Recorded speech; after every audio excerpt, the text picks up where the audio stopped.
ঠিক আছে ইনশাআল্লাহ। আমি আমার চেষ্টা করব, বাকি আল্লাহ পাকের ফয়সালা। আলহামদুলিল্লাহ, আল্লাহ পাক আপনাদের সাথে আমার আজকে সাক্ষাতের দিনই একটা মজলিসে জান্নাতি পরিবেশে সাক্ষাতের সুযোগ করে দিয়েছেন। আল্লাহুম্মা লাকাল হামদু কুল্লু। যেহেতু মাদ্রাসাটা আজকের আয়োজন মাদ্রাসা এবং যুব সমাজ কর্তৃক, তো প্রথমেই মাদ্রাসার নাম, এরপরে সহযোগী যুব সমাজ। সঙ্গত কারণে আমার আগে যিনি বয়ান করেছেন উনিও মেয়েদের শিক্ষা দীক্ষার উপরে আলোচনা করেছেন অনেকটাই। আমার আলোচনাও তাই হবে, কারণ প্রোগ্রামটা যেহেতু একটা মাদ্রাসা কেন্দ্রিক, আর মাদ্রাসাটা হলো মেয়েদের মাদ্রাসা। মুহতারাম হাজিরিন,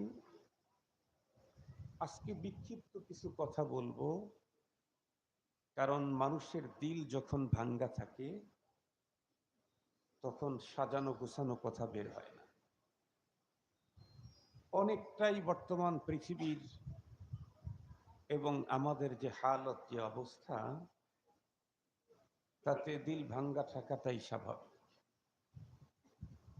এই ভাঙ্গা দিলের দুটি কথা আপনাদের খেদমতে অগোছালো আল্লাহ যতক্ষণ পেশ করায় পেশ করতে থাকবো ইনশাআল্লাহ। আমরা প্রত্যেকেই জানি এই পৃথিবীতে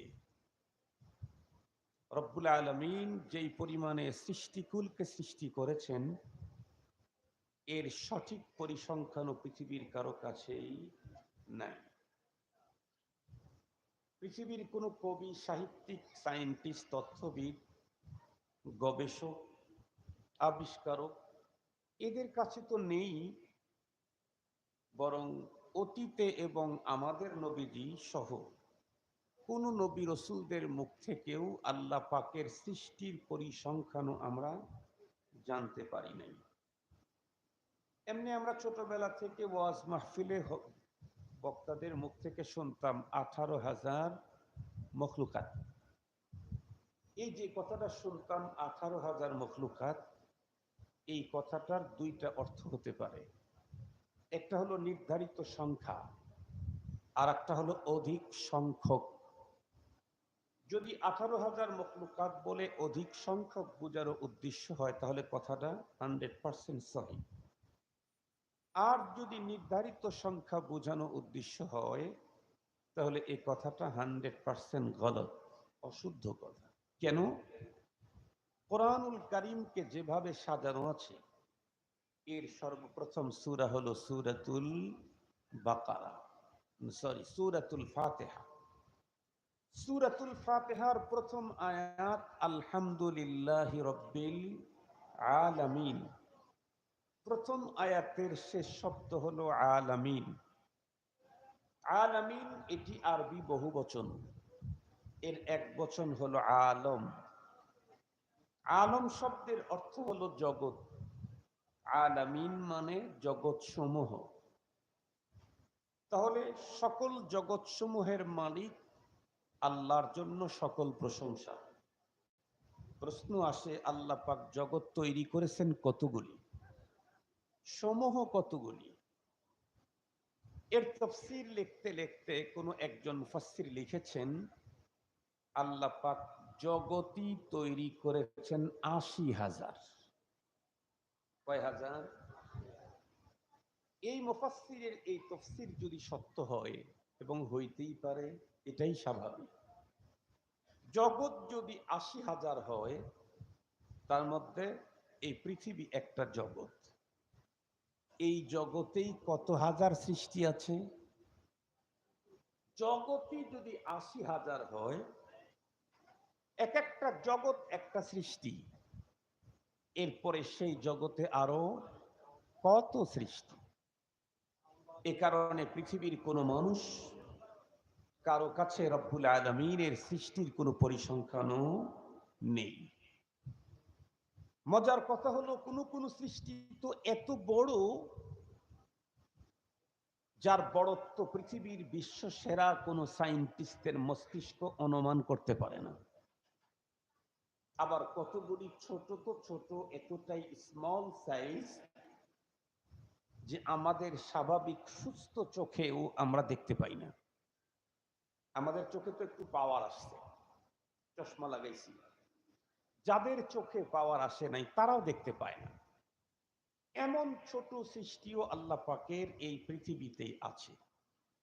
সব বাদ দিলাম, বিগত কয়েক বছর আগে তাম পৃথিবীকে স্তম্ভিত করে রেখেছিল, আতঙ্কের মধ্যে ফেলে দিয়েছিল ছোট্ট একটা ভাইরাস। তার নাম কোভিড-19। কোভিড যে ভাইরাস, কোভিড-19 হলো 19 সালে এই ভাইরাসটা দেখা দিয়েছে, তাই না? 19 সালে দেখা দিয়েছিল। তো যাই হোক, কোন সময় জানি সবচেয়ে বেশি আক্রমণ করছে। তো এই কোভিড-19 বলে যে ভাইরাসটা পৃথিবীতে আসছিল, এই ভাইরাসে যে আক্রান্ত ছিল সে নিজেও কিন্তু ভাইরাসটা দেখে নাই, যে আমি যেই ভাইরাসে আক্রান্ত হয়ে মৃত্যুর মুখোমুখি হয়ে আসছি, আমাকে দেখে ডাক্তারও ভয় পাচ্ছে, পিপি পরে আমাকে চিকিৎসা দেওয়ার জন্য আসছে। সে ভাইরাসটা কত ভয়ঙ্কর, কত বড়, কোন কালারের, এটা কিন্তু কেউ দেখে নেই। ইভেন যেই ডাক্তার চিকিৎসা দিতে আসছে সেও দেখে নেই। বরং এই ভাইরাসটাকে শনাক্তকরণে অণুবীক্ষণ যন্ত্র লাগাইতে হয়েছে। অণুবীক্ষণ যন্ত্র লাগাবের পরে মাইক্রোস্কোপ দিয়ে তারপরে দেখা গেছে এই ভাইরাসটা। এই ভাইরাস আল্লাহ পাকের একটা সৃষ্টি, যেটি কোনো ডাক্তারও সুস্থ চোখেও দেখতে পায় নাই, এতটাই ছোট। আর আল্লাহ পাকের কত সৃষ্টি আছে এত বড়, যার বড়ত্ব আমি আপনি কেন পৃথিবীর কোন মস্তিষ্ক আন্দাজ করতে পারবে না বড়টা কত বড়। যেমন সহজে আপনাদেরকে বলি, তাম পৃথিবীকে যে আলো দেয় যে সূর্য, এই সূর্যটা পৃথিবীর চাইতে ছোট না বড়? বড়। কত গুণে? বিজ্ঞানীদের ভাষায় 13 লক্ষ গুণে বড়। 13 লক্ষ গুণে বড় যেই সূর্য, এই সূর্য কি আসমানের বাইরে না আসমানের বাউন্ডারির ভিতরে? কথা বলেন না কেন? আসমানের বাউন্ডারির ভিতরে। সূর্য কি এক জায়গায় থাকে না চলে?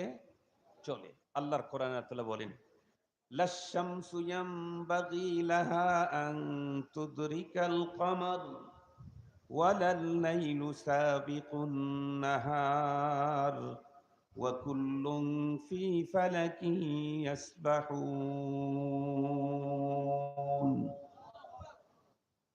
চন্দ্র সূর্য এটা তার নিজ কক্ষপথে ঘোরে। পৃথিবীর চাইতে 13 লক্ষ গুণে বড় যে সূর্য, সেই সূর্যের বড়ত্বই তো আমরা অনুধাবন করতে পারবো না। বড় বলতে কত বড়, এটা কি ভাবনায় আনতে পারবো যে বড়টা কত বড়? 13 লক্ষ গুণে বলছি, কিন্তু 13 লক্ষ গুণ হওয়ার পরে কত বড় হবে এটি আমাদের ভাবনায় আনতে পারি নাই। অথচ এই সূর্য প্রতিদিন খুব স্পিডে ঘোরে। তাহলে যেই কক্ষপথে সূর্য ঘোরে, সেই পথ কি সূর্যের চাইতে ছোট না বড়? পথ বড় না সূর্য বড়? পথ বড়। এই পথ কোন জায়গায় আল্লাহ পাক তৈরি করেছেন? আমরা স্বাভাবিক দৃষ্টিকোণ থেকে যেটা দেখি, সূর্য আমাদের মাথার উপর দিয়ে যাওয়া আসা করে, ডাইন দিয়েও যায় না, বাম দিয়েও যায় না। এটা তো আমরা দেখি না, আপনারা দেখেন না? এটা তো আমরা দেখি। তাহলে সূর্য তার কক্ষপথে যে চলে, এটাই কত বড় হবে এর আন্দাজ পৃথিবীর কোন মানুষের মস্তিষ্ক কোনোদিন করতে পারে না। সবচেয়ে বড় মজার কথা হলো, এত ক্ষুদ্রাতি ক্ষুদ্র সৃষ্টি আল্লাহর আছে, আবার এত বড় বড় বড় বড় মহা অনেক বড় সৃষ্টিও আল্লাহর আছে। রব্বুল আলামিন সমস্ত সৃষ্টির মধ্যে একটা সৃষ্টির ব্যাপারে শ্রেষ্ঠত্বের ঘোষণা দিয়েছেন। আল্লাহ তাআলা বলেন, ওয়ালাকাদ কাররামনা বানি আদম وحملناهم في البر والبحر ورزقناهم من الطيبات وفضلناهم على كثير ممن خلقنا تفضيلا রব্বুল আলামিন বলেন, আমি আদম সন্তানকে মুকাররম করেছি, সবচেয়ে বেশি দামি করেছি আদম সন্তানকে।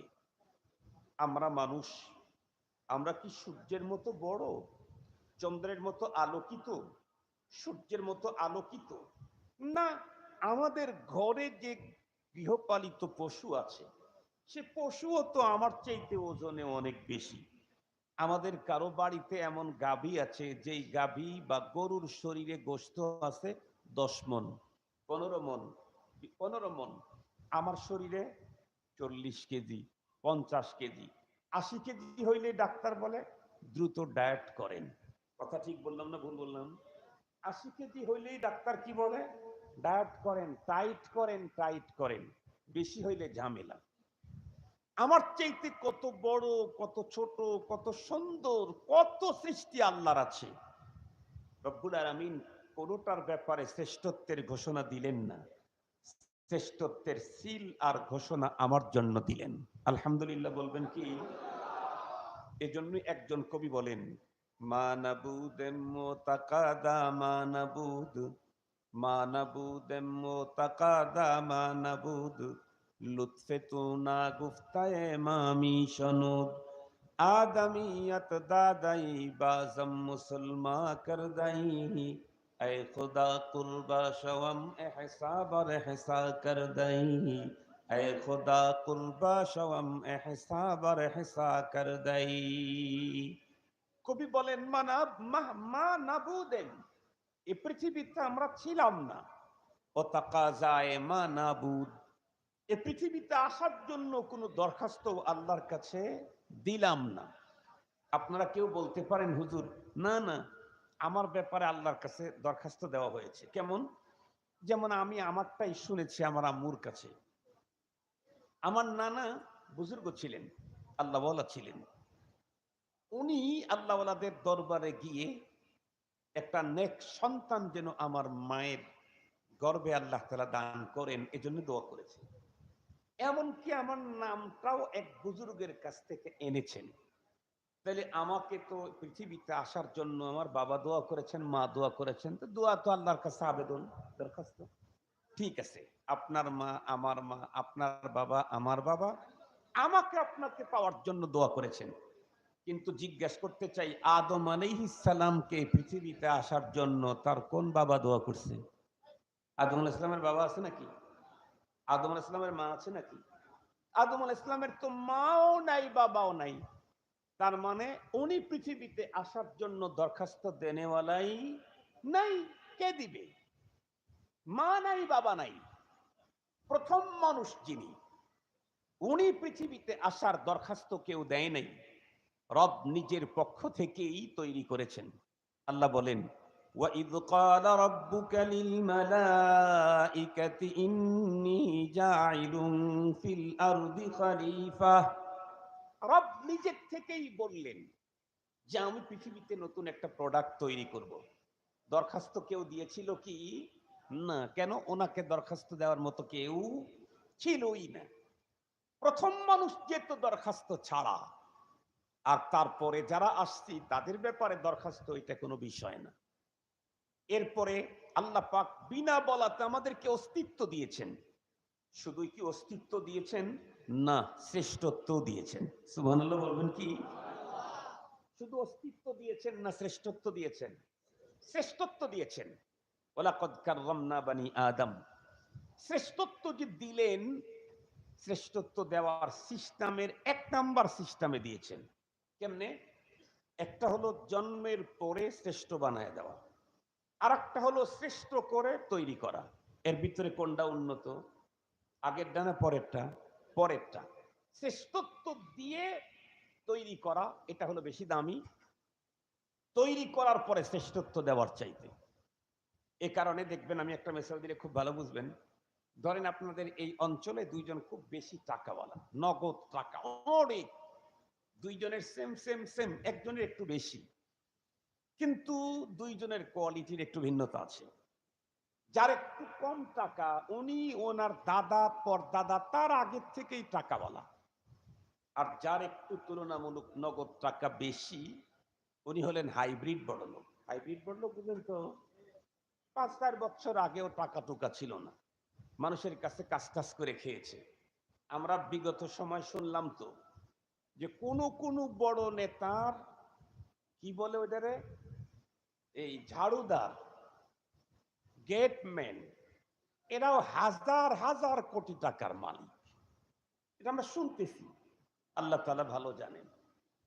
এই ঝাড়ুদার, দফাদার, রফাদার, এরা এত টাকার মালিক হয়ে গেছে।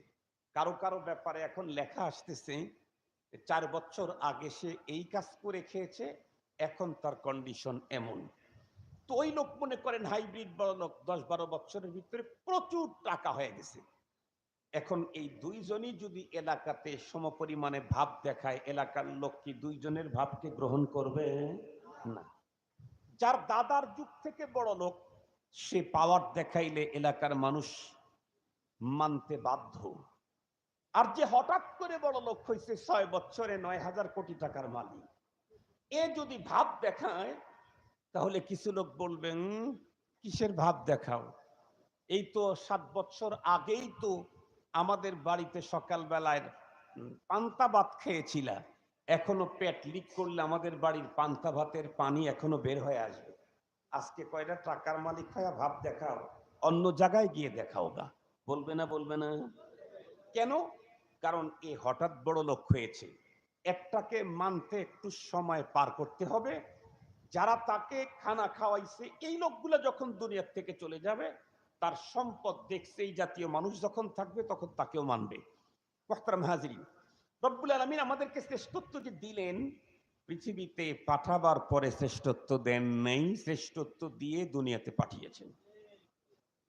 এটা আমার কথা না, আল্লাহ পাকের রসুল বলেন, কুল্লু মাউলুদিন ইউলাদু আলাল ফিতরাহ فأبواه يهودانه أو ينصرانه أو يمجسانه أو كما قال عليه الصلاة والسلام। আল্লাহ রসুল বলেন, প্রত্যেকটি আদম সন্তান, মানুষের ছেলে সন্তান, ছেলে হোক আর মেয়ে হোক, প্রত্যেকটি আদম সন্তান পৃথিবীতে জন্মগ্রহণ করে আলাল ফিতরা, আয় আলা ফিতরাতিল ইসলাম, ইসলামের উপরে প্রত্যেকেরই জন্ম হয়।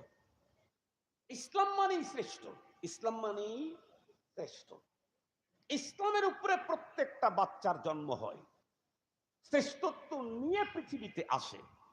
এখন কথা, শ্রেষ্ঠত্ব নিয়ে পৃথিবীতে মুসলিম হয়ে আসলো তো আজকের পৃথিবীর মানুষ কত? 800 কোটি। এর ভিতরে মুসলমান কত? 200 কোটি। তাহলে কি বোঝা গেল? তাহলে 4/3 এই পৃথিবীর মানুষ হলো অমুসলিম, মুসলিম হলো 1/4%, একরুবু 4/1 সব মানুষ ইসলামের উপরে জন্মগ্রহণ করলে 3/4 মানুষ অমুসলিম হইল কেমনে? নবীজি তাও বলেন, ফাআবাওয়াহু ইউহাব্বিদানিহি আও ইউনাসসিরানিহি আও ইউমাজ্জিসানি, পরবর্তীতে জন্মগ্রহণ করে ইসলামের উপরে, পরবর্তীতে তার পিতামাতা ইহুদি হওয়ার কারণে ধীরে ধীরে ধীরে ধীরে ইসলামকে ছেড়ে দিয়ে ইহুদিয়াত গ্রহণ করে, নাসারা হওয়ার কারণে ইসলাম ছেড়ে দিয়ে নাসারানিয়াত গ্রহণ করে, হিন্দু হওয়ার কারণে ইসলাম ছেড়ে দিয়ে হিন্দুত্ব বরণ করে, বৌদ্ধ হওয়ার কারণে পিতামাতা ইসলাম ছেড়ে দিয়ে বৌদ্ধত্ব গ্রহণ করে। কি বোঝা গেল? প্রত্যেকটি আদম সন্তান জন্মগত মুসলিম, বাট একটু বড় হতেই পিতা মাতার কারণে তারা ধর্ম চেঞ্জ হয়ে যায়। তাদের ইসলাম থেকে কেউ সরে গিয়ে নাসারা হয়, যদি বাবা নাসারা হয়, মা যদি নাসারা হয়, ইহুদি হয় যদি পিতামাতা ইহুদি হয়, মজুসি হয় যদি পিতামাতা মজুসি হয়, ও সূর্য পূজক হয় যদি পিতামাতা সূর্য পূজক হয়, বৌদ্ধ হয় যদি পিতামাতা বুদ্ধিস্ট হয়। তাহলে কি বোঝা গেল? রব প্রত্যেকটি সন্তানকে ইসলামের উপরে পৃথিবীতে পাঠাইলেও পিতামাতার কারণেই আল্লাহ প্রদত্ত শ্রেষ্ঠত্বটাকে চেঞ্জ করে ফেলে। এখান থেকেই বোঝা যায় পিতামাতা সন্তানের প্রতি তাদের বিশাল বড়, কথা বলেন না কেন, তাদের কর্মক্ষমতা, তাদের মোটিভেশন করার এক বিশাল আল্লাহ তাআলা তাদের হাতের ভিতরে তাদের কাছে দিয়ে দিয়েছেন। আমাদের বাংলাদেশে দিন যত গড়াচ্ছে, মুসলমানের ঘরের ভিতরে নাস্তিকের সংখ্যা দিন দিন বেড়েই চলছে। মুসলমান, বাবা মুসলমান, দাদা মুসলমান, শুধু মুসলমান না, মসজিদের ইমাম ছিল, ঈদগাহ মাঠের ইমাম ছিল, মোল্লা বাড়ির ছেলে, সেও এখন ধর্ম বিরোধী কথা বলে, সেও এখন ইসলাম বিরোধী বক্তব্য দেয়, সেও এখন কোরআন বিরোধী কথা বলে, সেও এখন হাদিস বিরোধী কথা বলে, সেও টুপি আর দাড়িওয়ালাদেরকে দেখলে সহ্য করতে পারে না। এই রকমের লোক তো আপনাদের ফরিদপুরে নাই, তবে অনেক বাংলাদেশের অনেক অঞ্চলে আছে।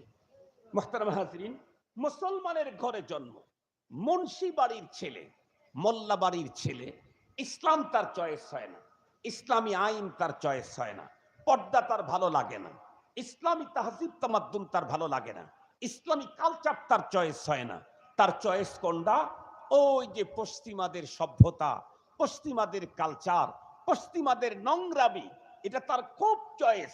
একটা পর্যায়ে সে শুধু নিজেই চয়েস করে তাই না, একটা পর্যায়ে কোরআনের বিরুদ্ধে কথা বলে ফেলে, ইসলামের বিরুদ্ধে কথা বলে ফেলে, নবীর বিরুদ্ধে কথা বলে ফেলে। নায়েবে নবীর বিরুদ্ধে তো অহরহ কথা হইতেই থাকে। নায়েবে নবী কারা? কথা বলেন একটু। উলামায়ে কেরাম, নায়েবে নবী, তাদের বিরুদ্ধে তো কথা হইতেই থাকে এবং অনেক শক্ত শক্ত কথা হতে থাকে।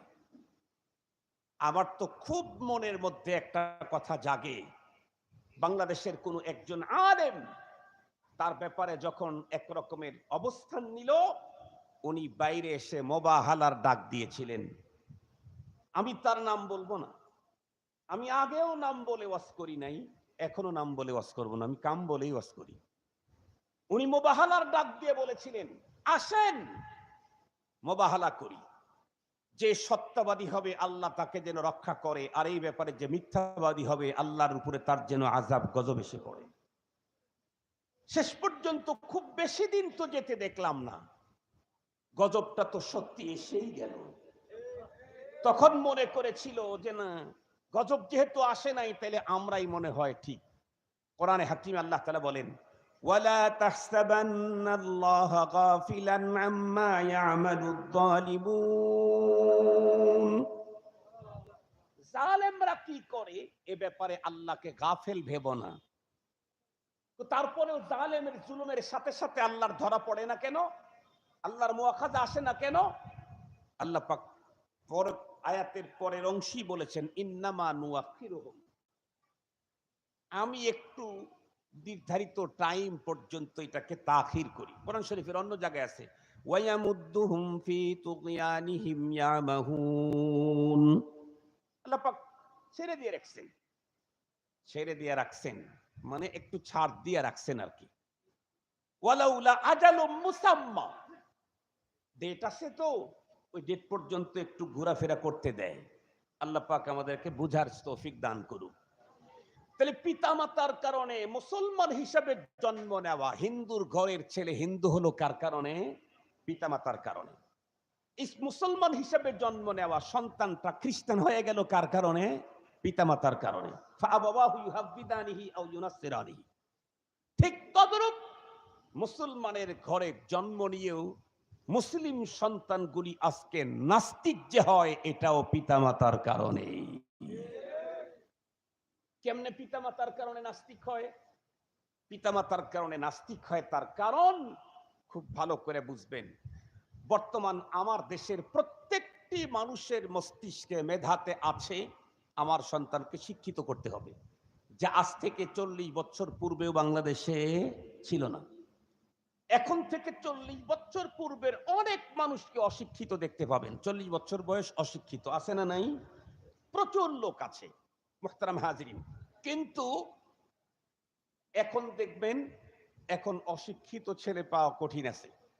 ভ্যান চালকের ছেলে ইংলিশ মিডিয়ামে পড়ে, কেজিতে পড়ে, কিন্ডারগার্টেনে পড়ে। সিএনজি চালকের ছেলেও ইংলিশ মিডিয়ামে পড়ে। যে অটো চালায় তার বাচ্চাটারও 3টা 2টা 3টা প্রাইভেট দেওয়া আছে, ক্রসিং করে। কথা বলেন না কেন? আপনাদের অঞ্চলে এগুলি নেই? অবশ্যই আমরা ধারণা করি আমাদের অঞ্চলের চাইতে আপনাদের অঞ্চলে আরো বেশি আছে।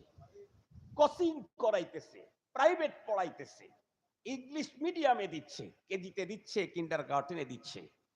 কিন্তু খুব ভালো করে মনে রাখবেন, আমি আমার সন্তানকে যে শিক্ষিত করবার জন্য যেই পথ পদ্ধতি অবলম্বন করলাম, সেই পদ্ধতিতে বাংলাদেশে এখন কি আছে? ধরেন আপনি কোনো মাদ্রাসা মক্তবে দিলেন না, ছেলেটাকে দিলেন জেনারেল এডুকেশন, জেনারেল শিক্ষায় শিক্ষিত করার জন্য সবচাইতে টপ ক্লাসের স্ট্যান্ডার্ড মানের কোনো প্রতিষ্ঠানে। ধরেন কেজিতেই দিলেন আপনি, ওই কেজি ইসলামী কেজি না, জেনারেল কেজিতে ভর্তি করায় দিলেন। সে প্রথম পূর্বে প্লে, তারপরে নার্সারি, এরপরে কেজি 1 2 3, এরপরে প্রাইমারি, এরপরে হাই স্কুল, এরপরে কলেজ, এরপরে ইউনিভার্সিটি, এরপরে উন্নত কোনো ডিগ্রি অর্জন করার জন্য German, Japan, Scotland, Ireland, Finland, Hong Kong, আরো যত মংমং যা আছে আর কি সারা দুনিয়াতে, এগুলিতে ঘুরলো, সে গেল, সে ডিগ্রি অর্জন করলো, অনেক অনেক ডিগ্রি অর্জন করলো। আমি জিজ্ঞেস করতে চাই, একদম প্লে নার্সারি থেকে শুরু করে 40 বছর পর্যন্ত যত ডিগ্রি অর্জন করবে তামাম ওয়ার্ল্ডে, এই কোনো একটা জায়গাতে কালিমায়ে শাহাদাত শিখার কোনো সুযোগ কি পাবে? কোরআন শরীফ শুদ্ধ করার কোনো সুযোগ কি মিলবে? কালিমা ইমানে মুফাসসাল জানার সুযোগ কি পাবে? ইমানে মুজমাল জানার সুযোগ কি পাবে? বিশ্বাস যদি না হয়, আপনার প্রতিবেশী যেই ছেলেটা জেএসসিতে গোল্ডেন এ প্লাস করেছে, যেই ছেলেটা জিপিএ 5 পেয়েছে, যে মেয়েটা জিপিএ 5 পেয়েছে, জেএসসিতে, এসএসসিতে, এইচএসসিতে, কখনোই তার বাবা দিন শিখায় নাই, মাদ্রাসায় নাই নাই, মক্তবে নাই নাই, হুজুরের কাছে পাঠায় নাই। ওদের কাছে গিয়ে জিজ্ঞেস করেন, বাবা তুমি কালিমায়ে শাহাদাতটা বলো, আমার মনে হয় পারবে না। যদি বলেন ঈমানে মুজমালটা বলো, আমার বিশ্বাস পারবে না। যদি বলেন ঈমানে মুফাসসালটা বলো, আমার বিশ্বাস পারবে না। বরং তার কন্ডিশন কি? সে ইংরেজিতে এক্সপার্ট, ক্লাস 3তে ইংরেজিতে কথোপকথন শিখে গেছে, ক্লাস 4 5 যখন পড়ে ততক্ষণে তো তার শিক্ষিত মা বাবাকে হাঁপায়া ফেলে, ও ইংরেজিতে এত বেশি এক্সপার্ট। এরপরে সে আবিষ্কারক হয়েছে, অনেক বড় হয়েছে, অনেক কিছু অর্জন করেছে। সর্বোচ্চ ডিগ্রি অর্জনের জন্য আমেরিকাতে পাঠায় দেওয়া হলো, লন্ডনে পাঠায় দেওয়া হলো। লম্বা টাইম তার ক্লাস ফ্রেন্ড যারা ছিল, একসঙ্গে সহশিক্ষায়িত ছেলে মেয়ে তো একই জায়গায় শিক্ষা অর্জন করেছে। সেখানে কি ছিল? ইহুদির ছেলে ছিল, নাসারার ছেলে ছিল, হিন্দুর ছেলে ছিল, বৌদ্ধের ছেলে ছিল, ছিল অনেক নাস্তিকবাদী। তারা একসঙ্গে পড়ালেখা করেছে। কি দেখেছে সেখানে? দেখেছে নাই সেখানে আল্লাহ, নাই সেখানে রসুল্লাহ, আছে কি অবাধ যৌনাচারের পদ্ধতি, আছে কি ফ্রেন্ড সার্কেল, ফ্রেন্ড বয়ফ্রেন্ডকে নিয়ে জীবন কাটানো, আছে কি গার্লফ্রেন্ডকে নিয়ে জীবন কাটানোর পদ্ধতি। যেই পদ্ধতি আমেরিকাতে চালু থাকার কারণে আমেরিকা এখন অ্যাভেলেবেল বৃদ্ধাশ্রম করতে বাধ্য হয়েছে। কেন? কারণ তারা তাদের ভিতরে বৈবাহিক বন্ধন হয় না, বয়ফ্রেন্ড গার্লফ্রেন্ড জীবন কাটায়। একজন যুবক আর একজন যুবতীকে চয়েস করলো, দুইজন দুইজনের সাথে মিলে রিলেশন তৈরি করে একই সঙ্গে খাইলো, একসঙ্গে চললো, এক পর্যায়ে বাচ্চাও জন্মগ্রহণ করে ফেললো। চলতে চলতে যে কোনো একজনের জীবন যৌবনে যখন ভাটা পড়লো, ইনকামে যখন ভাটা পড়লো, আর একজন যদি একটু স্ট্রং থাকে, তখন সে আর অন্যজনকে চয়েস করে না। যেহেতু বিবাহ বন্ধনে আবদ্ধ হয় নাই, নাই কোনো বন্ধন, নাই কোনো এখানে বাইন্ডিং, সঙ্গত কারণে যে একটু ভালো আছে সে ওকে ছেড়ে আর একজন ভালোকে চয়েস করে। এই লোকটা এখানে পড়ে রইল, বাচ্চাকে যে জন্ম দিয়েছিল ও তো এখন স্কুলে চলে গেছে, মার খবর নাই, বাবার খবর নাই। এই লোকটার যখন যৌবনে জীবনে ভাটা পড়ে গেল, অসুস্থ হয়ে পড়লো, ওকে তো দেখার কেউ নেই। এই লোকটা এখন মানবে তার কুকুরের মতো রাস্তায় পড়ে থাকবে। এ কারণে বৃদ্ধাশ্রম তৈরির প্রয়োজনীয়তা। মানুষ তো জীবনের শেষ মুহূর্ত পর্যন্ত তার লাইফটাকে স্বাভাবিক মানুষের মতো কাটাবার জন্য বৃদ্ধাশ্রম, সেই বৃদ্ধাশ্রম এখন বাংলাদেশেও, সেই বৃদ্ধাশ্রম এখন বাংলাদেশেও। আমার সন্তানকে লক্ষ কোটি টাকা ব্যয় করে আমেরিকার থেকে ডিগ্রি আনালাম, আমার সন্তান ওখানকার সভ্যতা কি দেখলো? 8 বছর আমেরিকাতে ছিল, সেখানে দেখেছে বাবা মা বৃদ্ধ বৃদ্ধা হলে এরা ঝামেলা করে, আনন্দের পথের বাধা হয়, ভোগবিলাসী জীবনের পথের বাধা হয়। সঙ্গত কারণে এদের থেকে এড়িয়ে চলতে চাইলে বৃদ্ধাশ্রমে পাঠায়া দাও। সিস্টেম শিখে আসতে যেই সন্তানের জন্য মাথার ঘাম পায়ে ফেলে নিজের ভিটা বাড়ি পর্যন্ত বিক্রি করে আমেরিকায় পাঠানো হলো, সর্বোচ্চ ডিগ্রি অর্জন করে ছেলে যখন এদেশেই আসলো, বিদেশেই থাকলো, আমি যখন বুড়ো হয়ে গেলাম তখন আমার কাছে ছেলে লাইফ কাটাবার চিন্তা না করে আমাকেও বৃদ্ধাশ্রমে পাঠাইয়া দিল। শুধু কি তাই, মাসে মাসে বেতন পেইড করে।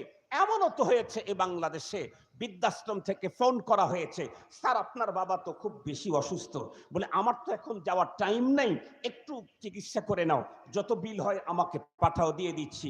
যখন তাকে চিকিৎসা করা হচ্ছে, অবস্থা আরো অবনতি, আবার ফোন দিল বৃদ্ধাশ্রম কর্তৃপক্ষ, স্যার অবস্থা কিন্তু বেগতিক, মনে হয় আইসিইউতে নিতে হবে, বলে আইসিইউতে নিয়ে যাও, বিল কত হয় আমার এখানে পাঠাও, আমি বিল পাঠিয়ে দিচ্ছি, ব্যস্ত আমি যেতে পারতেছি না। এক পর্যায়ে খবর গেল স্যার আপনার বাবা তো মারা গেছে। সে বলে অসুবিধা নাই, তাকে একটু কাফন দাফনের ব্যবস্থা করো, বিল পাঠাও, আমি বিল দিয়ে দিচ্ছি। যেই সন্তান আমার বার্ধক্যতায় আমার কাছে আসলো না, যে আমার অসুস্থতায় আমার পাশে দাঁড়ালো না, যে আমার মরণের পরে আমার জানাজায় আসলো না, ওই রকম সন্তান লালন করতে আমি রাজি নাই। ওই রকম সন্তান লালন করতে সারা দুনিয়া রাজি থাকলেও আমি রাজি নাই। আমি তো সন্তান লালন করছি এ কারণেই তো আমি ঈদের দিন নতুন জামা নিজে খরিদ করি নাই, সন্তানকে খরিদ করে দিয়েছি। কেন? আজকে ও নিজের চাহিদা পূরণ করার সক্ষমতা নেই, আমার আছে, আমি ওর চাহিদা পূরণ করলাম।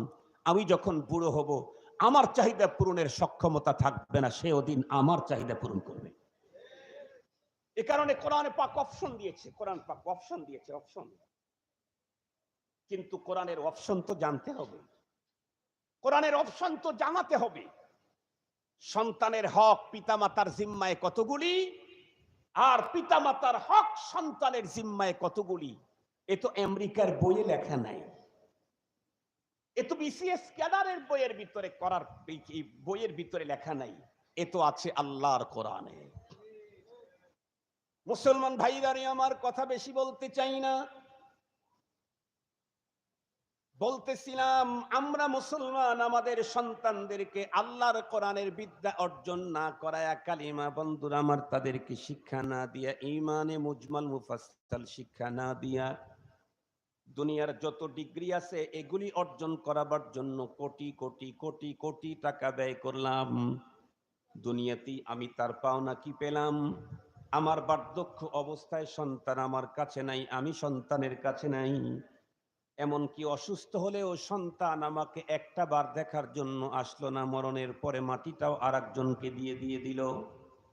শুধু এতটুকুনি নয়, এই সন্তান যারা আমি ছোট্টবেলাতে তার সুন্দর বন্ধুরা আমার কোমল হৃদয়ের ভিতরে লা ইলাহা ইল্লাল্লাহর গাছ লাগাইলাম না, যার কোমল হৃদয়ের ভিতরে আশহাদু আল্লাহ ইলাহা ইল্লাল্লাহর বৃক্ষ রোপণ করলাম না, যার কোমল হৃদয়ের ভিতরে আমি আমান্তু বিল্লাহর স্লোগান ঢুকাইলাম না, পরবর্তীতে ওকে যত বড় ডিগ্রি অর্জন করানোর জন্য পৃথিবীর যত প্রান্তে প্রান্তেই পাঠাই না কেন, আমি মনে করলাম আমি আমার সন্তানটাকে ইস্টাবলিশ করে গেলাম, পৃথিবীর সবচাইতে বড় যোগ্যতা, সবচাইতে বড় দক্ষতা, সবচাইতে বড় ডিগ্রি ওকে অর্জন করাইলাম।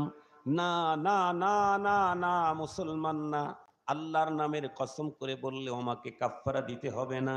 আমাদের অশিক্ষিত পিতামাতা আমাদের ছোট্টবেলায় সকালবেলা মর্নিং মক্তবের ভিতরে পাঠায়া, ওই যে মসজিদের চাটাই আর চটের উপরে বসায়া গ্রাম্য মুন্সির মাধ্যমে যে কয়েকটা কালিমা আমারে শিখাইছিল, কসম আল্লাহর, আমার অশিক্ষিত বাবা ছোটবেলায় যে কালিমাগুলি শিখাইলো, তামাম দুনিয়ার সকল জ্ঞান বিজ্ঞান এক জায়গায় করলে ওই কালিমা সমান হতে পারে না। কারণ ছোট্টবেলায় আমার বাবা মা মর্নিং মক্তবে গ্রাম্য মুন্সির কাছ থেকে যে কালিমার বৃক্ষ অন্তরে রোপণ করাইছিলেন, ওই কালিমা যদি কারো অন্তরে ঠিকঠাক মতো মৃত্যু পর্যন্ত থাকে, তাহলে তার কন্ডিশন কি হবে?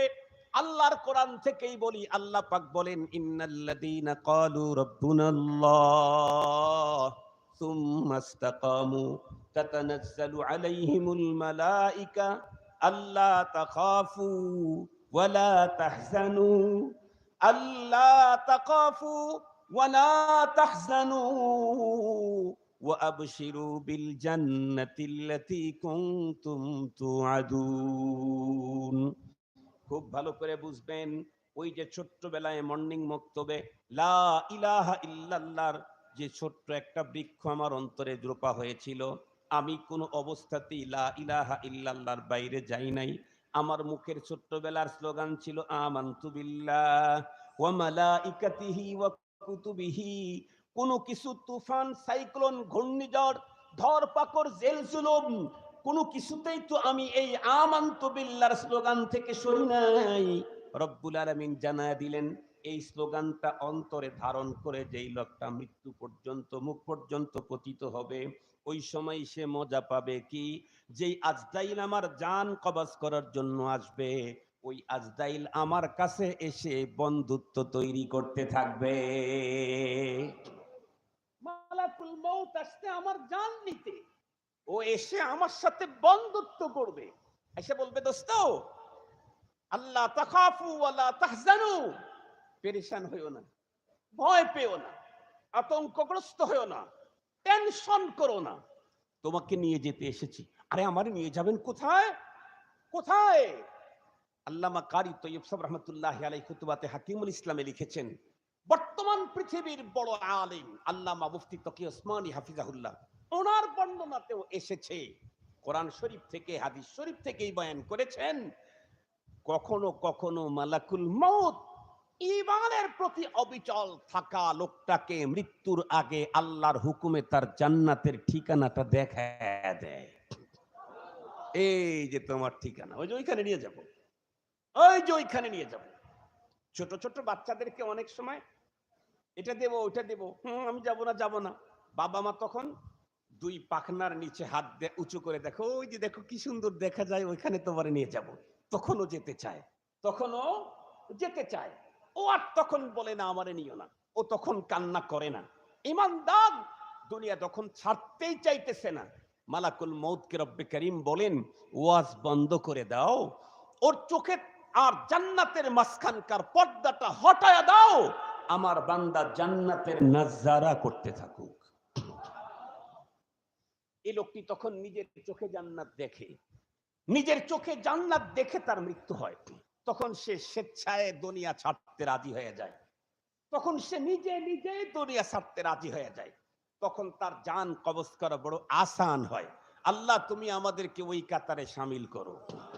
আর একটু জোরে বলেন না ভাইজান, আল্লাহ আমাদেরকে ওই কাতারে শামিল করো, যারা মৃত্যুর সময় জান্নাতের ঠিকানা দেখতে পাবে, সে কাতারে আমাদেরকে শামিল করো, সে নুরানি কাফেলার সদস্য আমাদেরকে বানাও। মুহতারাম হাজিরিন, তো যে কথা বলতেছিলাম, যেই বাচ্চাটাকে আমি ছোট্টবেলায় এই জাতীয় শিক্ষা দিলাম, পৃথিবীর কোন ডিগ্রি অর্জন করাইলাম না, কসম আল্লাহর, এই সন্তানকে সবচাইতে বড় কিছু দিলাম ওই সন্তানের তুলনায় যাকে দুনিয়ার সব ডিগ্রি দিলাম কিন্তু কালিমা তার অন্তরে বসাইলাম না, তার তুলনায়। মুসলমান ভাইরা আমার কথা ভালো করে বুঝবেন। তাহলে আল্লাহর পয়গম্বরের বক্তব্য কি? পৃথিবীর প্রত্যেকটি মাদম সন্তান ইসলামের উপরে জন্মগ্রহণ করে, পরবর্তীতে তাদের পিতা মাতার কারণে কেউ ইহুদি হয়, কেউ নাসারা হয়, কেউ মজুসি হয়, কেউ মুরতাদ হয়ে যায়। তাহলে সন্তানের বড় একটা ভূমিকা, বাবা মার বড় একটা ভূমিকা সন্তানের উপরে আছে না নাই? এ কারণেই তো আমরা বলি, মুসলমান যেই ঘরের ভিতরে মা এবং বাবা দুইজন যদি দিনদার হয়, আল্লাহওয়ালা হয়, তাহলে তার ঘরের ভিতরে জন্মগ্রহণ করা সন্তান আল্লাহওয়ালা আর দিনদার হওয়াটা স্বাভাবিক। আমি আমার নিজের জীবনের ছোট্ট দুইটা ঘটনা বলি। আল্লাহ পাক আমাকে 3 ছেলের জনক বানিয়েছেন। আমার টোটাল সন্তান হলো 5টা, খামসা নাফার 5টা, 2 মেয়ে 3 ছেলে। এর ভিতরে মেজো ছেলেটা যখন একদম ছোট ছিল, মাঝে মাঝে আমার ছোট বোন ওই বাচ্চাটাকে আমার কাছে নিয়ে এসে বলতো, ভাই একটা মিউজিক দেখেন। কি মিউজিক? ও কোলের ভিতরে নিয়েই বলতো আল্লাহ আল্লাহ আল্লাহ। 2 থেকে 3 বার আল্লাহ আল্লাহ বলার পরে এই ছোট্ট বাচ্চাটি আমার বোনের কোলে, বন্ধুরা আমার, মাথা ঝুঁকানো শুরু করে দিত। দীর্ঘক্ষণ পর্যন্ত ঝুঁকাইতো, কিছুই বলতে পারতো না, কারণ তখনও পর্যন্ত বাচ্চার মুখ থেকে কোনো শব্দ, পরিচিত কোনো শব্দ বের হয় নাই। এমনি শব্দ বের করতে পারে, আল্লাহও বলতে পারে না, আব্বাও বলতে পারে না, আম্মাও বলতে পারে না, কিন্তু মাথা এরকম করে ঝুঁকায়। আমি বললাম আবার বলো। আবার যখন আল্লাহ আল্লাহ বলছে, ও মাথা ঝুঁকানো শুরু করে দিল। আমি কিছুক্ষণে পরে বললাম আবার বলো। আবার যখন বলছে তখন মাথা ঝুঁকানো শুরু করে দিল। আমি তখন ভাবতেছিলাম, কিরে, আমার এই পোলাকে তো কোনো পীর সাহেবের দরবারে নিয়ে মুরিদ বানাই নাই। আল্লাহ আল্লাহ বললে মাথা ঝুঁকাইতে হয়, এই তালিম পাইলো কোথায়? পরক্ষণে একটু ভাবনা ভাবার পরেই আমার মাথার ভিতরে আল্লাহ পাক ঢুকায় দিলেন। আমার আব্বাজান রহমাতুল্লাহি আলাইহি তখন বেঁচে ছিলেন। আব্বাজান তার নাতি নাতনিদেরকে কোলের ভিতরে নিয়ে ফজরের পরে মাগরিবের পরে জিকির করতেন। এই ছোট্ট বাচ্চা কোনো শব্দ বলতে পারে না, কিন্তু ওই যে যার কোলের ভিতরে বসে বসে জিকির করার ভাব দেখেছে, এ কারণে ওর মুখে, ওর কানে যখন পরিচিত ওই শব্দ আল্লাহ আল্লাহ আসে, অটোমেটিকলি ও তখন একজন জাকেরের মতো মাথা ঝুঁকানো শুরু করে দেয়। এই জন্য মুসলমান ভাইরা রে আমার, মুসলমানের ঘরের সন্তান তার ইসলামকে সুরক্ষিত রাখতে চাইলে বাবাকে দিনদার হতে হবে, মাকেও দিনদার হতে হবে। বিলখুসুস মার দিনদারি সন্তানের উপরে বেশি ক্রিয়াশীল হয়, কারণ সন্তান বাবার চাইতে মায়ের কাছে বেশি থাকে। মায়ের পেটে থাকে 2.5 বছর পর্যন্ত সর্বোচ্চ, মায়ের দুধ পান করে 2 বছর, এরপরেও লম্বা টাইম পর্যন্ত মার কাছে থাকে। সঙ্গত কারণেই যার ঘরের ভিতরে দিনদার একজন স্ত্রী থাকবে, এই স্ত্রীর পেটে যত সন্তান জন্মগ্রহণ করবে, মার কাছ থেকে ছোট্টবেলায় দিনদারির প্রশিক্ষণ নিয়েই বড় হবে। এজন্যই তো আল্লাহ পাকের রসুল বলেন, আল্লাহ পাকের রসুল বলেন, আদ-দুনিয়া কুল্লুহা মাতা, পৃথিবীর সবকিছুই আমাদের জন্য। বন্ধুরা আমার, সম্পদ, সবচাইতে শ্রেষ্ঠ সম্পদ হলো আল মারআতুস সালেহা, নেককার নারী। নেককার নারী, আল্লাহর পয়গম্বর বলেন, সবচাইতে বড় শ্রেষ্ঠ সম্পদ। খুব ভালো করে বুঝবেন কেন। একজন নারী যদি নেককার হয়, তার নেককারি, ওর পেট থেকে যতগুলি সন্তান জন্ম নিবে তাদের ভিতরে যেমন নেককারি ঢুকে পড়ে, ওর ফ্যামিলির ভিতরে যতগুলি মানুষ থাকবে এদের ভিতরে, বন্ধুরা আমার, এই মেয়ের নেককারি আর পরহেজগারি তাদের ভিতরেও ঢোকা বড় সহজ হয়। পক্ষান্তরে সবাই যদি দিনদার হয়, একজন মেয়ে যদি একটা ফ্যামিলির আল্লাহ না করুক নষ্ট হয়, পুরা ফ্যামিলির এহকাল এবং পরকালের অশান্তির জন্য একটাই যথেষ্ট হইয়া যায়। এই জন্য রাসূল করিম সাল্লাল্লাহু আলাইহি ওয়াসাল্লাম ইরশাদ করেছেন, হুব্বিবা ইলাইয়া মিন দুনিয়াকুম সালাস, তোমাদের এই পৃথিবীর 3টা জিনিস আমার কাছে বড় প্রিয়। এর চাইতে বড় প্রিয় আমার কাছে পৃথিবীর আর কিছু নাই। 1 নাম্বার হলো আত-তিব, আত-তিব। 2 নাম্বার হলো আল মারআতুস সালেহা। 1 নাম্বার হলো সুগন্ধি, নবীজির বড় প্রিয়। সুগন্ধি নবীজির বড় প্রিয়। 2 নাম্বার হলো নেককার নারী, পয়গম্বরের বড় প্রিয়। 3 নাম্বার জুইলাত কুররাতু আইনি ফিস সালাহ, নবীজি বলেন আমার চোখের শীতলতা হলো নামাজে। কিসের শীতলতা? কথা বলেন না কেন? কিসের শীতলতা? চোখের শীতলতা নামাজে। তাই বোঝা গেল নবীজি নামাজে মনে হয় কিছু দেখতেন, না দেখলে বলতেন মনের শীতলতা। নবীজি নামাজে মনে হয় কিছু দেখতেন। নবী নামাজে কি দেখতেন? এক হাদিসে নবীজি নামাজের ভিতরে জান্নাত দেখেছেন, জাহান্নাম দেখেছেন এক নামাজেই। এটা স্পষ্ট সহিহ হাদিসের মধ্যে আসে। সুবহানাল্লাহ বলবেন কি একটু? একটা নামাজের ভিতরে নবীজি জান্নাতও দেখেছেন, জাহান্নামও দেখেছেন। নবী আলাইহিস সালাম। মুহতারাম হাজিরিন, ওই দিকে যেতে চাই না। আমি যে কথাটা বলতে চাচ্ছি, আল্লাহ পাকের রসুল যদি কোনো কিছু চয়েস করেন, আল্লাহ তাকে সেটা কি দিবেন না দিবেন না? আর একটু জোরে বলেন। আপনারা আমারে মোহাব্বত করেন, ফরিদপুরের মানুষ আমাকে অনেক মোহাব্বত করে, আমি জানি। সবার প্রতি আমারও ভালোবাসা আছে। আপনাদের অনেক ভালোবাসা আমার প্রতি। আপনারা যারা আমাকে দিল থেকেই মহাব্বত করেন, আপনাদের বাড়িতে গিয়ে দেখলাম একটা পেয়ারা গাছে একটা পেয়ারাই মাত্র প্রথম ধরেছে এবং পেয়ারাটা পেকে আছে। সবাইকে রেড অ্যালার্ট জারি করেছেন, পেয়ারার দিকে কেউ হাত বাড়াবি না। একটা পেয়ারা এক সময় একদম পরিপক্ক হলে 100% পেকে গেলে কেটে কেটে সবাই একটু খেয়ে নিব। কিন্তু আমারে দাওয়াত করে নিয়েছেন, আমি আপনাদের খুব চয়েসফুল মানুষ। আমি যদি গিয়ে বলি পেয়ারাটা খুব সুন্দর, ফাইন লাগতেছে, জীবনে এত সুন্দর পেয়ারা তো কখনো দেখিনি, চাইলাম না কিন্তু চাওয়ার বান ধরলাম। কথা কি বুঝাইতে পারছি? চাইছি কি? চাই নাই, চাওয়ার বান ধরছি। তাতেই কি আপনারা পেয়ারা রেখে দিবেন না আমাকে দিয়ে দিবেন? একটু জোরে বলেন না কেন ভাই? রেখে দিবেন না দিয়ে দিবেন? আপনারা আমাকে কতটুকুন চয়েস করেন?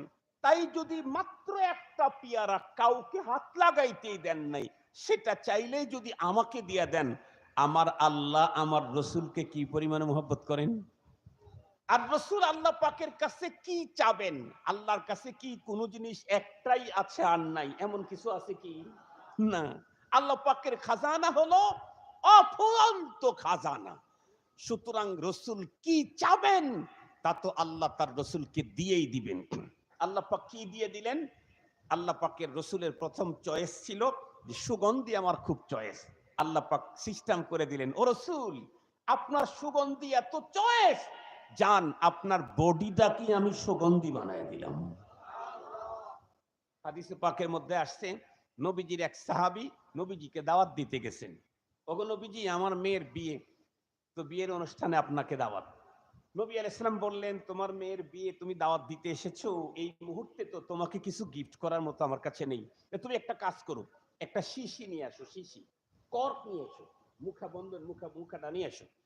সাহাবী যখন নিয়ে আসতে, নবী আলাইহিস সালাম তার শরীরের ঘামগুলি এভাবে এভাবে ওই শিশির ভিতরে ভরে দিয়েছেন। ভরে দিয়ে বললেন, এটা তুমি নিয়ে যাও, বিবাহের দিন তো সুগন্ধি লাগেই। আমাদের দেশে বিয়ের ডালা করে না, আপনাদের এলাকায় কি বলে? ডালা না মালা কোনটা? বিয়ের ডালা, ডালাই তো বলে। বিয়ের ডালার ভিতরে কি সেন্ট ছাড়া এখন বিয়ের ডালা হয়?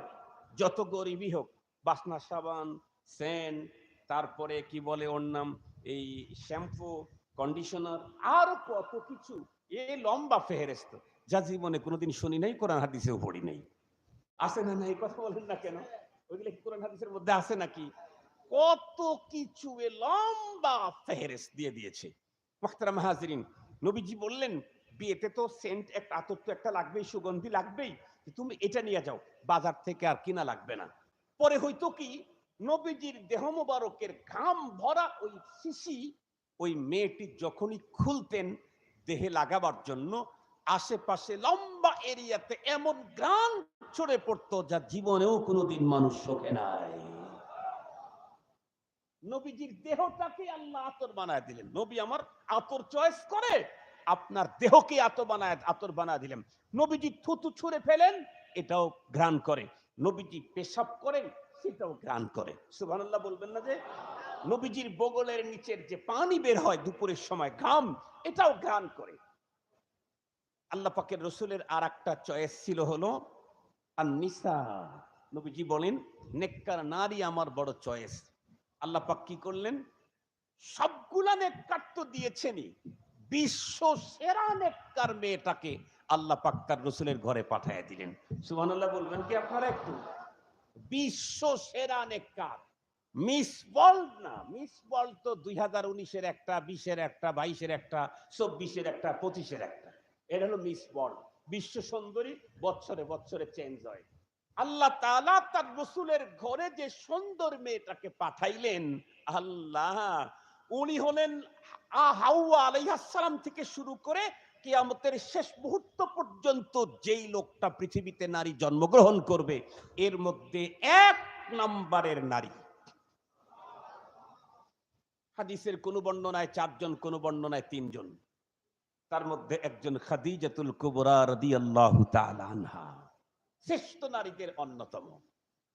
আর একজন তো এমন নারী যার বিবাহের প্রস্তাব নিয়ে রব্বুল আলামিন জিবরাইল আমিনকে পাঠায় দিয়েছেন নবীর কাছে। সুবহানাল্লাহ বললেন না? আমাদের দেশে বিবাহ হয় ঘটক, কি ম্যারেজ মিডিয়া না হুজুর, ম্যারেজ মিডিয়া মানে বিবাহের ঘটক আছে না, আপনার ঘটক বলে নাকি আপনাদের অঞ্চলে ঘটক আছে না? এখন ঘটক বলে না, ঘটক এটা পুরাতন নাম, এইটা ঘটক যেটা এটা একেবারে পুরাতন নাম। এখন নতুন অনেক আছে, তার মধ্যে একটা ম্যারেজ মিডিয়া। ম্যারেজ মিডিয়ায় দেখবেন ওই কেউ এই তার এক একজনের বেশভূষা দেখলে মনে হয় যে অনেকেই তার নিজের ছেলেটাকে বর হিসাবে সামনে দাঁড় করাইতেই চায় না। কেন? যে ঘটক তার সিস্টেম ও একাই 5 বরের সমান। বুঝতে পারছেন আপনাদেরকে? তার যে সাইজ, তার যে সিস্টেম, তো পৃথিবীর কেউ কারো বিয়ের ঘটকালি করেছে, আর রব্বুল আলামিন জিবরাইল আমিনকে দিয়ে পয়গম্বরের কাছে হযরতে হযরতে আয়েশা সিদ্দিকা রাদিয়াল্লাহু তাআলা আনহার নবীজির সাথে বিবাহের জন্য প্রস্তাব পাঠিয়ে দিয়েছেন। বুঝেন তাহলে এই মেয়েটা কি পরিমাণে হবে, যার পূত পবিত্রতা বর্ণনার চরিত্রের সাফাই গাওয়ার জন্য কোরআন শরীফের ভিতরে আস্থা একটা রুকু আল্লাহ তাআলা নাজিল করে দিয়েছেন। সুবহানাল্লাহ বললেন না? যে মুহতারাম হাজিরিন, আর আম্মা জানা আয়েশা খাদিজাতুল কুবরা রাদিয়াল্লাহু তাআলা আনহা নবী আলাইহিস সালামের দুঃখের দিনের সাথী স্ত্রী। নবীজি যে দ্বীনের কাজগুলি করেছেন এখানে খাদিজাতুল কুবরা রাদিয়াল্লাহু তাআলা আনহার বিশাল বড় একটা অংশ আছে। এবং একেবারে সবচেয়ে অল্প বয়সের স্ত্রী যিনি হযরত আয়েশা সিদ্দিকা রাদিয়াল্লাহু তাআলা আনহা, উনিও নবীজির কাছ থেকে দ্বীন দুনিয়াতে বিস্তার হওয়ার যে মিডিয়াগুলি ছিল তার ভিতরে অন্যতম একটা, যাকে নিসফুদ্দীন বলা হয়, দ্বীনের অর্ধেক বলা হয়। কেন? দ্বীন পুরুষ জাতির ভিতরে আর নারী জাতির ভিতরে, নারী জাতির ভিতরে দ্বীন আম্মা জানা আয়েশা সিদ্দিকা রাদিয়াল্লাহু আনহার মাধ্যমে আল্লাহ তাআলা ছড়ায়া দিয়েছেন। আলহামদুলিল্লাহ তুম্মা আলহামদুলিল্লাহ। তাহলে দিনদার স্ত্রী নবী আলাইহিস সালামের ঘরে ছিল। আর এই দিনদার মেয়ে তৈরি করার ফ্যাক্টরি হলো, কথা বলেন, মাদ্রাসাতুল বানাত। জয় ঝাপ মাদ্রাসাতুল বানাত, দিনদার মেয়ে তৈরি করার ফ্যাক্টরি। আলহামদুলিল্লাহ, আল্লাহ শুকর। দেখতে দেখতে মনে হয় 3 বছর হয়েই গেল। আলহামদুলিল্লাহ, রফতা রফতা আরো উন্নত হতে থাকবে। আমি মৌলানাকে জিজ্ঞেস করেছিলাম কোন জামাত পর্যন্ত, উনি বলেছেন, আমি বললাম এ পর্যন্তই বলে না, ইনশাআল্লাহ আরো আগাবে। আমি মৌলানাকে বলেছি যে মাদ্রাসাটা যদি বালিকা হয় আর যদি অনাবাসিক হয়, পৃথিবীর কোন মুফতি আপনাকে এটা ঠিক না, সঠিক না, ভালো না, মকরু এই জাতীয় কোনো ফতোয়া দেওয়ার সুযোগ নেই। যদি হয় অনাবাসিক আর যদি হয় বালিকা, তাহলে পৃথিবীর কেউ আপনাকে ফতোয়া দিতে পারবে না। আমাদের দেশে মেয়ে মাদ্রাসার ব্যাপারে পক্ষে বিপক্ষে উলামায়ে কেরামের মতামত আছে। তবে অনাবাসিক যদি হয়, বালিকা যদি হয়, এ ব্যাপারে সমস্ত উলামায়ে কেরামের ঐক্যমত অত্যন্ত জরুরি, অত্যন্ত জরুরি। কেন?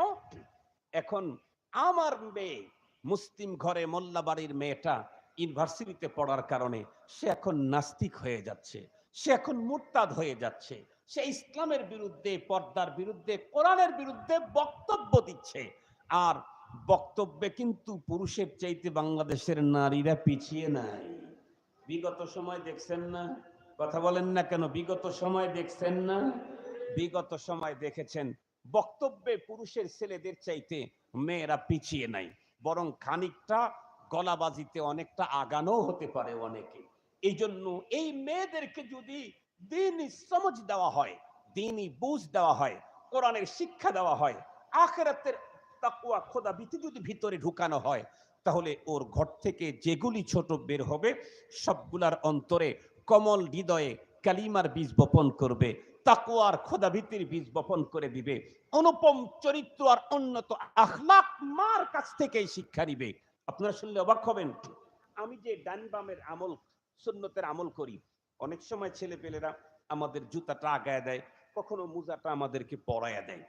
অনেক সময় ছেলে পেলেরা বেখেয়ালি বামটা আগে পরাইতে থাকে, খুলতে গেলে কখনো কখনো ডাইনটা আগে খোলা শুরু করে দেয়। তখন আমরা ধমক দিই, এই মেয়ে, মোজা খোলাই শিখো নাইতে তুমি কিসের আলেম হইলা?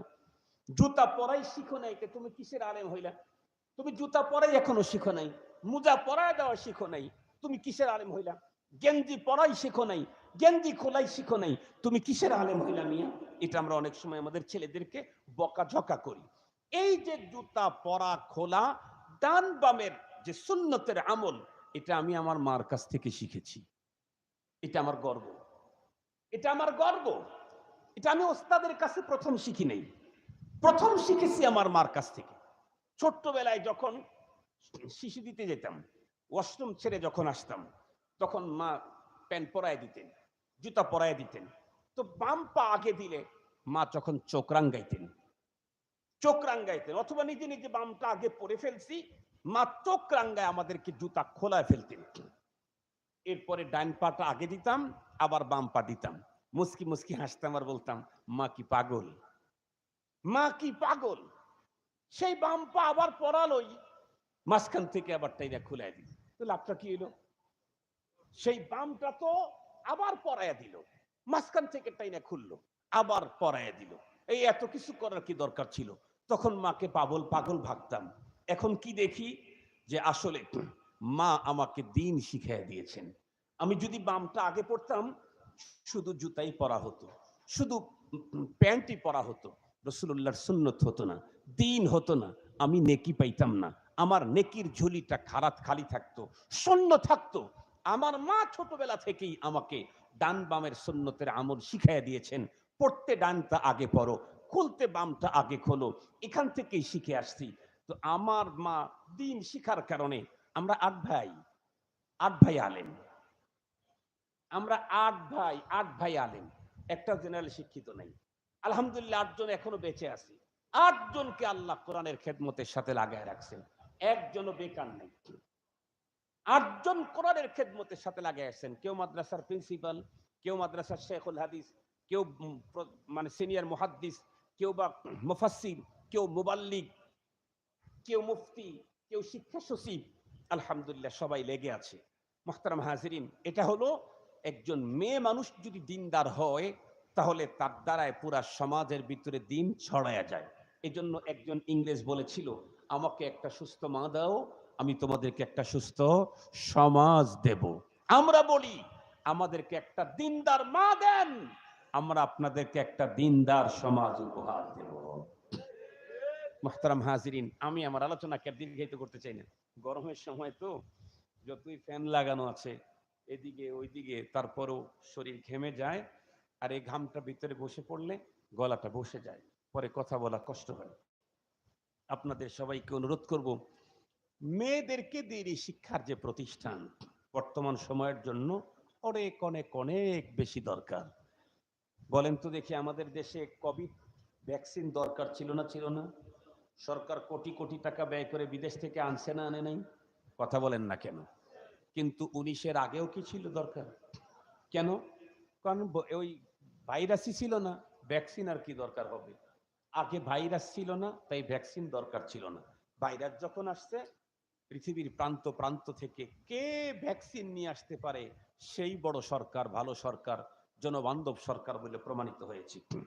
আমাদের দেশে একটা সময় শিক্ষা কম ছিল, কিন্তু নাস্তিক হওয়ার এত প্রতিযোগিতা ছিল না। এই জন্যে তখন মেয়েদেরকে দিনই শিক্ষা দেওয়ার এত জরুরত ছিল না। যখন শিক্ষিত হওয়ার কারণে নাস্তিক হওয়ার প্রতিযোগিতা শুরু হয়েছে, সঙ্গত কারণে এখন মেয়েদেরকে দিনই শিক্ষা দেওয়া বেশি জরুরত হয়ে গেছে। আল্লাহ পাক আমাদের সকলকে আলোচিত কথা বুঝা, এর উপরে আমল করার তৌফিক দান করুন। একটু জোরে বলেন না আমিন। আর একটু জোরে বলেন আমিন। ওয়া আখিরু দাওয়ানা আনিল হামদুলিল্লাহি রাব্বিল আলামিন। আসসালামু আলাইকুম ওয়া রাহমাতুল্লাহি ওয়া বারাকাতুহু। আপনারা উঠে যাবেন না দোয়া করবেন? দোয়া করি? হাত উঠাই, হাত উঠাই, সমস্যা নাই তো? না, কি সমস্যা?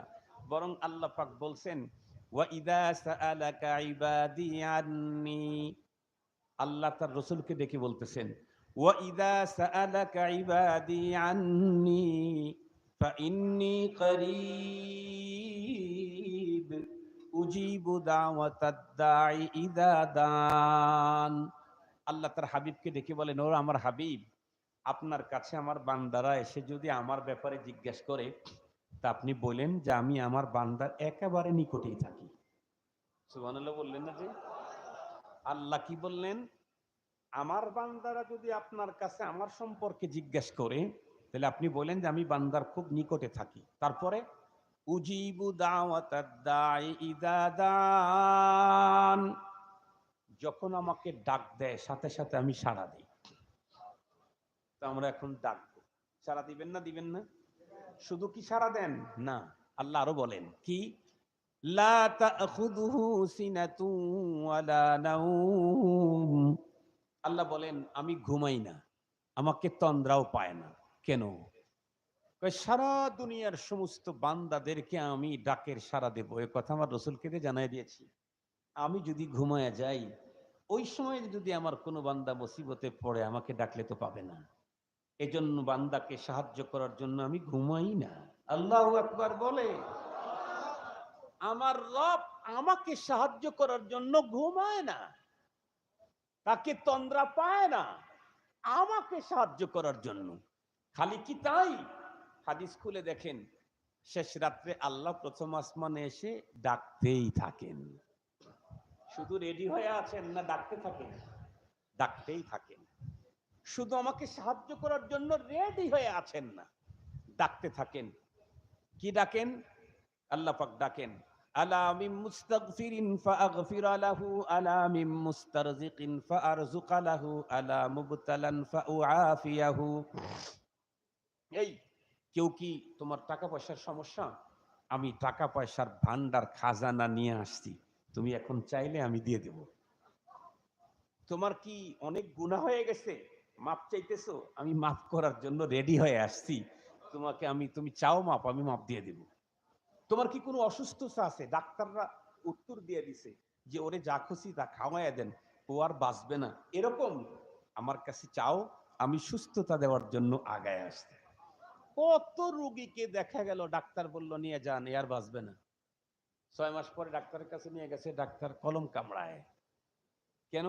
ডাক্তার যা দেখেছে পরীক্ষা নিরীক্ষা করে তাতে 7 দিন পার হওয়ার কথা না, 6 মাস পরে আসলো কেমনে?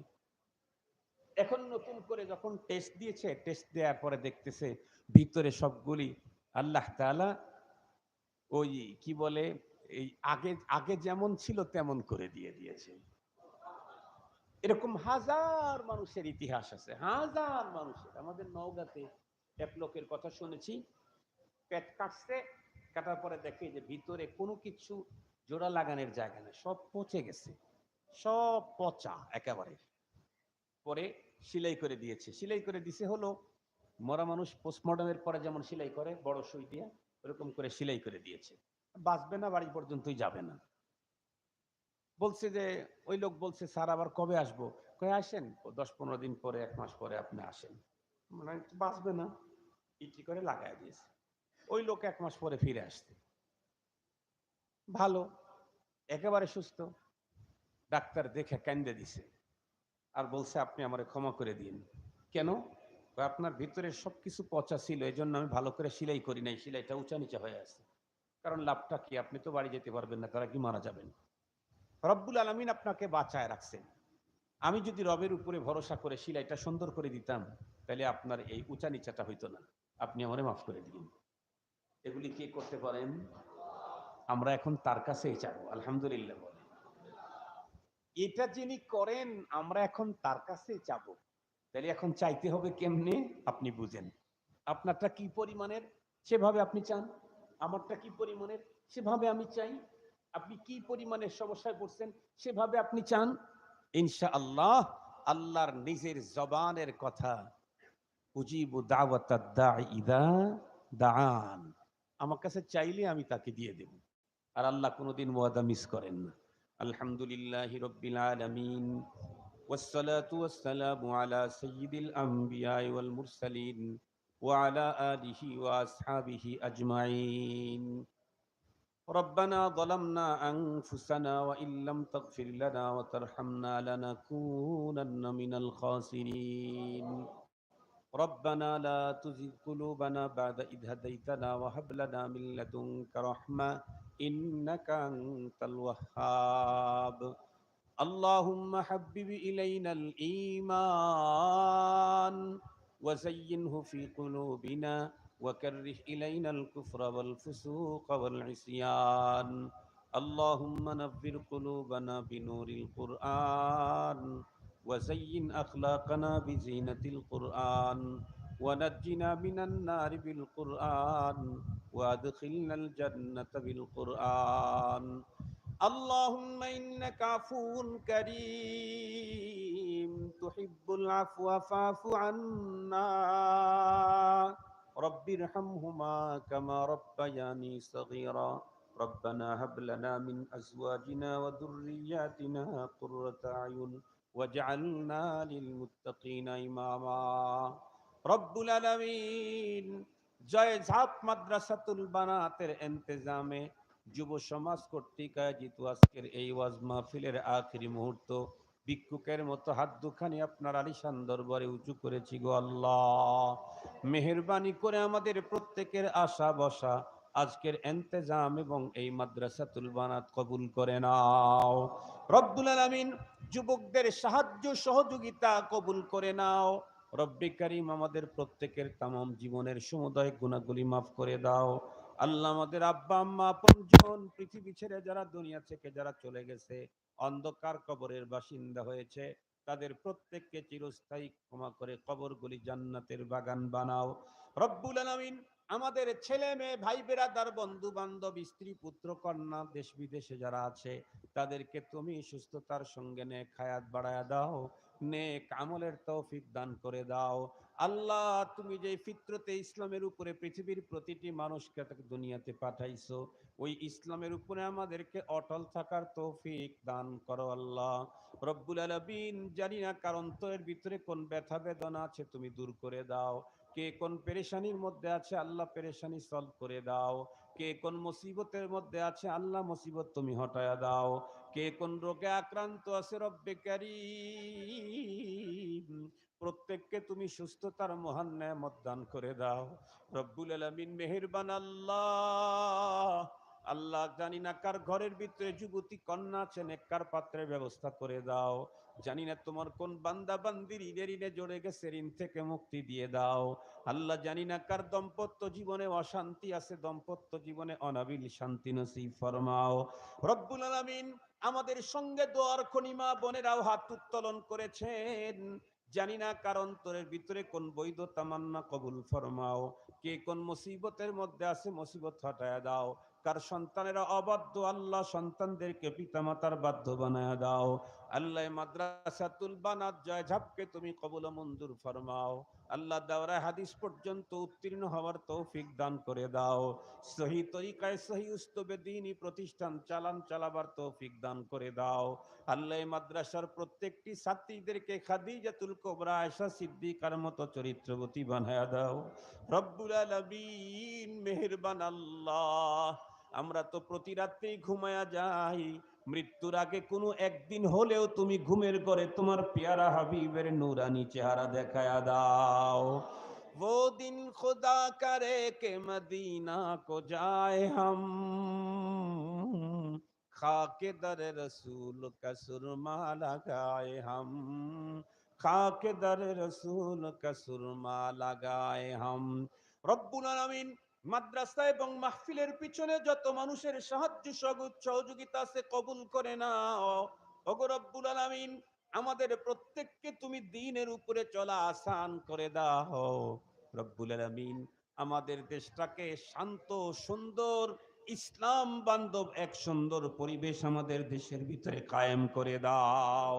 রব্বুল আলামিন আগামী দিনে আমাদের দেশের রাষ্ট্রীয় ক্ষমতায় এমন মানুষকে তুমি বসায় দাও যারা তোমার দ্বীনের কাজ করবে, এ আল্লাহ দিনদারদের পক্ষে থাকবে। আল্লাহ যারা জনগণ এবং দেশের কল্যাণ করবে এই জাতীয় মানুষদেরকে বসায়া দাও। রব্বুল আলামিন আল্লাহ যারা জুলুম করবে নির্যাতন করবে বৈষম্য করবে, এ আল্লাহ গুম খুন যারা করবে এই জাতীয় মানুষকে আর কোনোদিন এদেশের রাষ্ট্রীয় ক্ষমতায় বসাইও না। দিনদার পরহেজগার আল্লাহওয়ালা মানুষদেরকে আল্লাহ তুমি আমাদের নেতা হিসাবে কবুল করে নাও। রব্বুল আলামিন আমাদের প্রত্যেককে খানায়ে কাবায় হাজিরা দেওয়ার তৌফিক দিয়ে দাও। ওগো রব্বুল আলামিন, মদিনায় তোমার হাবিবের রওজার পাশে দাঁড় হওয়ার তৌফিক দিয়ে দাও। আমাদের জবানের সালাম তোমার পয়গম্বরের কান মুবারকে পৌঁছাবার তৌফিক দিয়ে দাও। সুবহান রাব্বিকা রাব্বিল ইজ্জাতি আম্মা ইয়াসিফুন ওয়া সালামুন আলাল মুরসালিন ওয়ালহামদুলিল্লাহি রাব্বিল আলামিন বিরহমাতিকা ইয়া আরহামার রাহিমিন।